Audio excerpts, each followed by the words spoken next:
महाराष्ट्र विधानसभा चुनाव के लिए मतदान खत्म हो चुका है। चुनाव आयोग के आंकड़ों के मुताबिक प्रदेश में 62% से ज्यादा वोटिंग हुई है, जो कि पिछली बार के मुकाबले इस बार ज्यादा है। अब इसके सियासी मायने क्या है, यह तो रिजल्ट के दिन ही पता चलेगा, लेकिन उससे पहले एग्जिट पोल के आंकड़ों ने महाराष्ट्र के रिजल्ट का ट्रेलर जरूर दिखा दिया है। लगभग हर एग्जिट पोल ने महाराष्ट्र में एनडीए यानी कि महायुति की सरकार बरकरार रखने का अनुमान जताया है। हालांकि इंडिया गठबंधन यानी कि महाविकास अघाड़ी भी महायुति से कोई बहुत ज्यादा फासले पर नहीं है। आखिर एग्जिट पोल के आंकड़े क्या कहते हैं और किस गठबंधन को कितनी सीटें मिलने जा रही है, ये रिपोर्ट।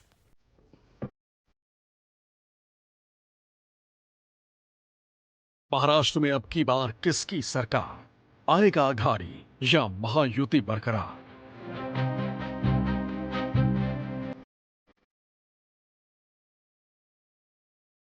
वोटिंग खत्म, रिजल्ट का वेट। एग्जिट पोल्स में किसकी गवर्नमेंट?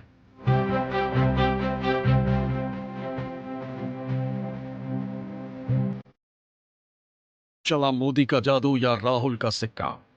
अब की चुनाव किसके पास तुरुप का इक्का?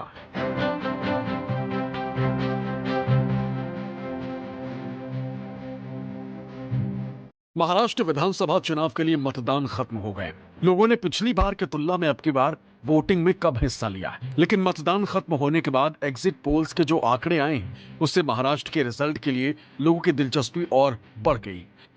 महाराष्ट्र जहां अब की बार की सियासत पूरी तरह से बदली हुई थी। बीजेपी और कांग्रेस के अलावा शिवसेना और एनसीपी के दो गुट मैदान में थे। साथ ही 100 से ज्यादा दल और कई निर्दलीय कैंडिडेट भी चुनावी अखाड़े में ताल ठोक रहे थे।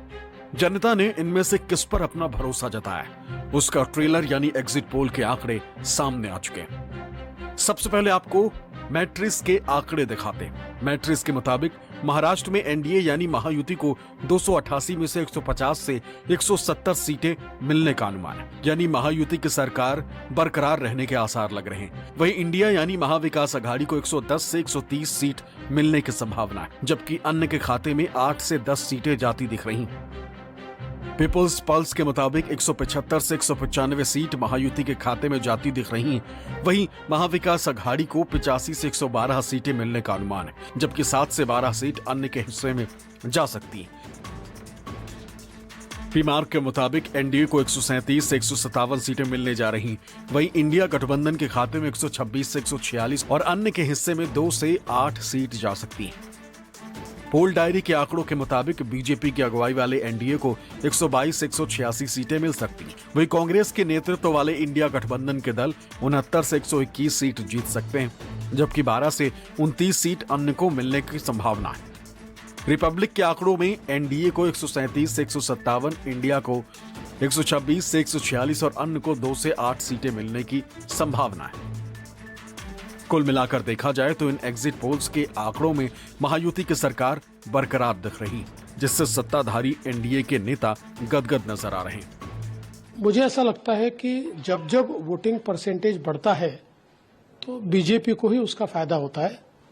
तो मैं ऐसा मानता हूं कि निश्चित रूप से ये जो बढ़ा हुआ वोटिंग परसेंटेज है, ये बीजेपी और हमारे अलायंस के लिए, महायुति के लिए ये फायदा हमको देगा और इसका फायदा हमको होगा। मैंने जो है ये चुनाव के पहले कहा था कि ये पार्लियामेंट इलेक्शन के बाद में जो है महाराष्ट्र की जनता में बहुत बड़ा बदलाव आया है। उस समय जो था वो संविधान बदल देने वाले हैं, ये हम फलाना करेगा, ये करेगा, बहुत गलत जो है फेक नैरेटिव, गलत फहमियां जो है फैला रहे थे। अब जब मोदी साहब चुनकर आए तो उन्होंने जो पहला जो है काम ये किया कि संविधान को एक ऊंचे स्थान पर रखकर उसके ऊपर अपना सर जो है झुकाया और उसको सम्मान किया और कहा कि दुनिया की कोई शक्ति नहीं है कि जो इस संविधान को बदल सके। तो इस पे और एक विश्वास जो है लोगों का बढ़ गया कि चलो ठीक है। यही कारण है कि अभी एग्जिट पोल आया है, उसमें 3 जो है लोग बोल रहे हैं कि महायुति की सरकार आ रही है और मुझे भी पूरा विश्वास है महायुति की सरकार आएगी। मैं मानती हूं कि महायुति जरूर वापस आएगी। एकनाथ शिंदे जी, देवेंद्र फडणवीस, अजीत पवार का जो काम है वो महाराष्ट्र ने देखा है। लाडकी बहना योजना, जहां महिलाओं के 2.5 करोड़ बैंक अकाउंट्स में 7,500 मिला है, वो भी देखा है लोगों ने। युवाओं ने देखा है कि स्टाइपेंड और इंटर्नशिप स्कीम्स, फार्मर्स ने देखा है एमएसपी और जो उनको राहत मिल रही है क्रॉप्स फसल बीमा योजना से, और जो बुजुर्ग हैं सीनियर सिटीजन्स उनको पेंशन मिल रहा है। तो कहीं न कहीं सभी 4 वर्ग, महिला, युवा, बुजुर्ग और लाभार्थी, सभी को बेनिफिट हुआ है और उन्होंने देखा है कि ये सिर्फ प्रगति की सरकार है। हालांकि कुछ एग्जिट पोल में इंडिया गठबंधन यानी महाविकास अघाड़ी को भी बहुमत मिलता दिख रहा। इलेक्टोरल एज के आंकड़ों के मुताबिक एनडीए को महज 118 सीटें मिलती दिख रही हैं, जो कि बहुमत के आंकड़ों से काफी कम है। वहीं इंडिया गठबंधन को 150 सीटें मिलने का अनुमान जताया गया है, जो बहुमत को पार कर रहा है। वहीं 20 सीटें अन्य को भी दी जा रही हैं। एसएस के मुताबिक एनडीए को 127 से 135 सीटें ही मिल सकती हैं। वहीं इंडिया गठबंधन को 147 से 155 सीटें मिलने का अनुमान है, जबकि अन्य के खाते में 10 से 13 सीटें जा सकती हैं। कुछ इसी तरह के आंकड़े दैनिक भास्कर ने भी दिए हैं। दैनिक भास्कर के मुताबिक 125 से 140 सीट बीजेपी की अगुवाई वाली एनडीए यानी सत्ताधारी महायुति को मिल सकती है। वहीं कांग्रेस की अगुवाई वाली इंडिया यानी महाविकास अघाड़ी 135 से 150 सीटें जीत सकती है, जो कि सरकार बनाने के लिए काफी है, जबकि 20 से 25 सीटें अन्य को भी मिलने के आसार हैं। जाहिर है इन आंकड़ों से इंडिया गठबंधन के नेता भी खुश होंगे। Mahavikas Aghadi is very confident in forming a government in Maharashtra. Really speaking, the people are totally against the present day government at the center and the state. Exit polls are not reflecting the reality in the grassroots level. Last parliament election, nobody projected or nobody said that the Mahavikas Aghadi is going to get 31 out of 48 seats. So people's sentiments are with us. And the farmer distress, unemployment, rocketing price rise are the main issues which we focused. So we are touching the real issues of the people. हमने ये भी देखा है कि हरियाणा में exit poll आया था कि कांग्रेस पार्टी की पूर्ण बहुमत की सरकार बन रही, वहां बीजेपी बन गई। आपने देखा होगा कि मध्य प्रदेश में, छत्तीसगढ़ में हर जगह एग्जिट पोल कह रही थी कि कांग्रेस पार्टी की वापसी हो रही है, लेकिन हर जगह वहां पर बीजेपी आ गई। तो आपने देखा कि लोकसभा के चुनाव में कोई कह रहा था 300 पार, 400 पार, 350 बीजेपी आएगी और बीजेपी 240 पे रुक गई। तो एग्जिट पोल पर कितना विश्वास करना है, नहीं करना है, तो जनता के विवेक बुद्धि पर हम छोड़ते हैं। लेकिन महाराष्ट्र में एक बात तय हो चुका है कि महाविकास अघाड़ी की पूर्ण बहुमत की सरकार आ रही है। महाराष्ट्र का एग्जिट पोल उसी दिन आ गया था जब 2022 में 20 जून को गद्दारी हुई थी, एक चलती सरकार को गिराई गई थी, पीठ पर छुरा भोंका गया था, उसी दिन महाराष्ट्र का एग्जिट पोल आ गया था। हालांकि कुछ एजेंसियों ने मिले जुले आंकड़े भी दिए हैं, जिसमें महायुति की भी सरकार बन रही है और महाविकास अघाड़ी की सरकार बनने की भी संभावना है।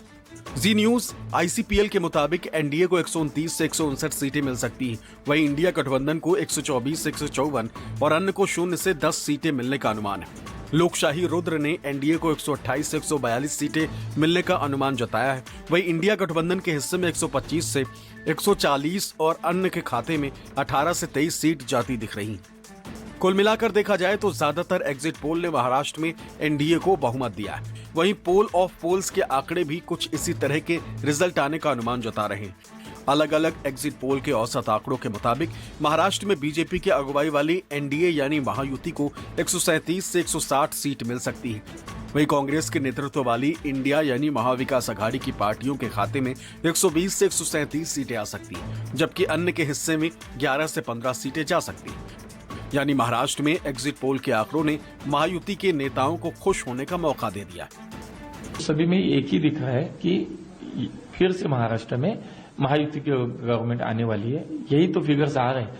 तो मैं पहले भी यही कहा था कि पिछले 10 साल में मोदी जी की सरकार हो, राज्य में 2.5 साल की महायुति की सरकार हो, ये लोगों को उनका काम पसंद है, लोगों के लिए उन्होंने काम किया। एक तरफ इंफ्रास्ट्रक्चर का काम तेजी से चल रहा था, दूसरी तरफ आखिरी आदमी का विचार भी यहाँ पे हो रहा था। तो मुझे लगता कि ये सही मायने में यही था कि लोगों को काम पसंद आया, लोगों ने फिर एक बार विश्वास किया है, सामने आया। हमें मालूम था कि जिस तरह देश का चुनाव जीता, हरियाणा का चुनाव जीता, महाराष्ट्र की जनता अपार बहुमत से महायुति की सरकार बना रही है, तो ये स्पष्ट हो गया कि लोकसभा के चुनाव में महाराष्ट्र में, झारखंड में सब जगह जाकर संविधान की दुहाई दे रहे थे राहुल गांधी, भ्रम पैदा कर रहे थे। सब भ्रम दूर हो गया। आएगी एनडीए, जीतेगी एनडीए, सरकार बनाएगी एनडीए, महाराष्ट्र में महायुति की सरकार बनेगी। खैर, अभी एग्जिट पोल के आंकड़े आए, ये सच हो ऐसी कोई गारंटी नहीं। पिछले कई चुनावों में एग्जिट पोल के आंकड़े गलत साबित हुए।